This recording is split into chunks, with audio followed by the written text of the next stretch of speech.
Hello everyone, আসসালামু আলাইকুম। আমি ফাতেমা ফারিন, সবাইকে স্বাগত জানাচ্ছি নতুন আরও একটি ভিডিও দেখার জন্য। আজকের ভিডিওটা থাকছে ঈদ শপিং ব্লগ এবং ঈদের আগে টুকটাক বাসার কি কাজ করলাম, কিভাবে ঈদের জন্য প্রস্তুতি নিলাম, সব কিছুই জানাবো এবং দেখিয়ে দিব আজকের এই ব্লগে। সবাই একদম শুরু থেকে শেষ পর্যন্ত সাথেই থাকবেন। আর ভালো লাগলে প্লিজ ভিডিওটি শেয়ার করে দিবেন এবং লাইক কমেন্ট করতে ভুলবেন না। ঈদ তো প্রায় চলে এলো, আর মাত্র কয়েকদিনের অপেক্ষা। তো ঈদের আগে কম বেশি সবাই আমরা বাসার ঘরের কাজকর্ম শেষ করে নিই। যেমন সবার প্রথমে আমি এই ফ্রিজটা আজকে পরিষ্কার করব। আমার বাসায় দুটো ফ্রিজ, আর দুটো ফ্রিজই অনেক পরিমাণ বরফ জমে গেছে। এর আগেও কিছুদিন আগে আমি পরিষ্কার করেছি, বাট একটু বেশি ব্যবহার করার কারণে যা হয় আর কি, একদম অনেক বরফ জমে গেছে। তো ফ্রিজ থেকে সব কিছুই আগে বের করে নিচ্ছি। তো এই ফ্রিজটায় দেখুন কি পরিমাণ বরফ জমে গেছে, আর চারপাশ থেকে অনেকটা বরফ জমার কারণে জায়গাটাও অল্প হয়ে গেছে। তো এই সব কিছুই আজকে ক্লিন করব, আর আমি কিভাবে খুব সহজ উপায়ে এই ফ্রিজ ক্লিন করি সেটাও আপনাদের দেখিয়ে দিব। তো প্রথমে এই ফ্রিজটা খালি করে নিতে হবে, সব জিনিসপত্র নিচে নামিয়ে। তারপর একটি ছুরি কিংবা চামচের হাতল দিয়ে একটু হালকা চাপ দিলেই কিন্তু বরফগুলো জমে যাবে। আর হ্যাঁ, অবশ্যই কিন্তু ফ্রিজটা আপনাকে 3 থেকে 4 ঘন্টা আগে অফ করে নিতে হবে। তো আমিও সকালবেলা ফ্রিজটা অফ করে রেখেছিলাম, যার কারণে বরফগুলো ইজিলিভাবেই খুলে যাচ্ছে। তো দেখুন কি পরিমাণ বরফ এখানে জমা হয়েছে। তো ফ্রিজ কিন্তু অনেক সময় এরকম বেশি বরফ জমে গেলে এভাবে আমি পরিষ্কার করি। অন্যদিকে আমার ফ্রিজে অনেক দিন যাবত দুধের সর জমিয়ে রেখেছিলাম, এগুলো গাভীর দুধের সর। আর এই সরটাকে আমার যা বেটে নিচ্ছে, আর এটা বাটার পরে কিন্তু আমরা একদম খাঁটি ঘি তৈরি করব। আমরা কিন্তু বাসায় সবসময় এভাবে ঘি তৈরি করে থাকি। আমাদের বাসায় যখন গাভীর দুধ আনে, সেই দুধটাকে জাল দিয়ে আমরা উপর থেকে সরটা তুলে রাখি। যখন অনেকটা সর জমা হয়ে যায়, তখন আবার এভাবে শিলপাটায় বেটে তারপর ঘি তৈরি করি। এই যে দেখতে পাচ্ছেন, শিলপাটায় বেটে নেওয়ার পর এখন আমি চুলায় দিয়ে দিয়েছি। চুলায় দেওয়ার পর বেশ কিছুক্ষণ জাল দিলেই দেখবেন ঘি উঠে আসছে। তো এটা কিন্তু একদম 100% অরিজিনাল খাঁটি দুধের ঘি।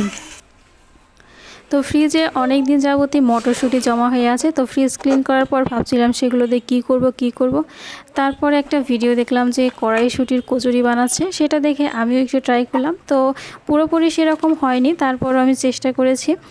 এটা অনেকটাই দেখতে আমাদের বাংলাদেশি ডালপুরির মতো। তো এটার ভেতরে মটরশুঁটির দানাগুলো আমি সিদ্ধ করে পাটায় বেটে তারপর কষিয়ে রান্না করেছি ভুনা করে। তারপর এটাকে পুরির ভিতরে ভরে এখন দেখতেই পাচ্ছেন তেলে ভেজে নিতে হবে।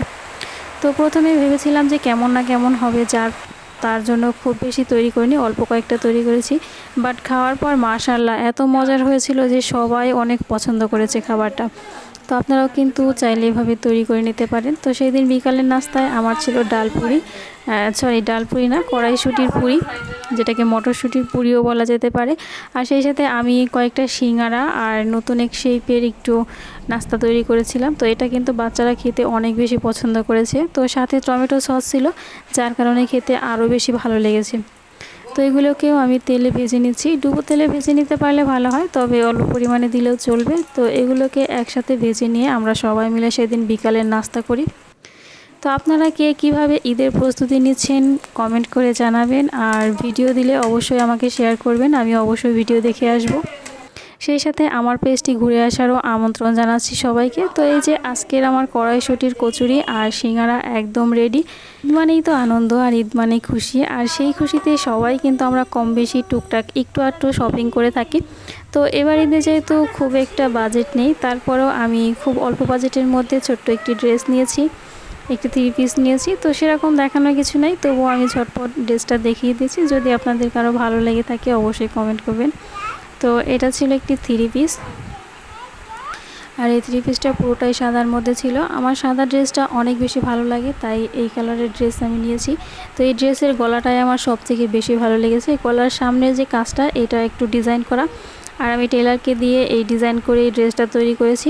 তবে হাতার পাটটা ছিল একদমই সিম্পল, কোনো কাজ ছিল না। আর ফুল বডিতে নেটের উপরে সাদা এমব্রয়ডারি করা ছিল, আর সাথে সিকোয়েন্সের কাজ করা ছিল। আর নিচের দামান পোর্শনটাতে ছিল এরকম পদ্ম ফুল, একদম মেজেন্টা কালারের পদ্ম ফুল, যেটা একদমই ফুটে উঠেছে। আর নিচে একটা চওড়া লেস ছিল। এই ছিল ড্রেসের কামিজ, আর সালোয়ারটা ছিল এক কালার সাদার মধ্যে, কোনো কাজ করা ছিল না। আর ওনার মধ্যেও ছিল এমব্রয়ডারির কাজ, সাথে ছিল সিকোয়েন্সের কাজ। তো এই ড্রেসের ওড়নাটাও অনেক বেশি সুন্দর লাগে আমার কাছে। তো এই ড্রেসটা আমি অফারে পেয়েছিলাম, তাই ঝটপট কিনে নিয়েছি। তো এটাই হচ্ছে এবার ঈদ শপিং ব্লগ। তো আপনারা কে কী শপিং করলেন জানাতে কিন্তু ভুলবেন না। সেই সাথে আজকের ভিডিওটি ভালো লাগলে প্লিজ লাইক, কমেন্ট এবং বেশি বেশি শেয়ার করবেন। তো সবাই ভালো থাকবেন, সুস্থ থাকবেন, আর আমার পেজের জন্য ইনশাল্লাহ দোয়া করবেন। এই শুভকামনায় আমি ফাতেমা ফারিন আজকের মতো এখানেই বিদায় নিচ্ছি। সবাই ভালো থাকবেন, সুস্থ থাকবেন। আল্লাহ হাফেজ।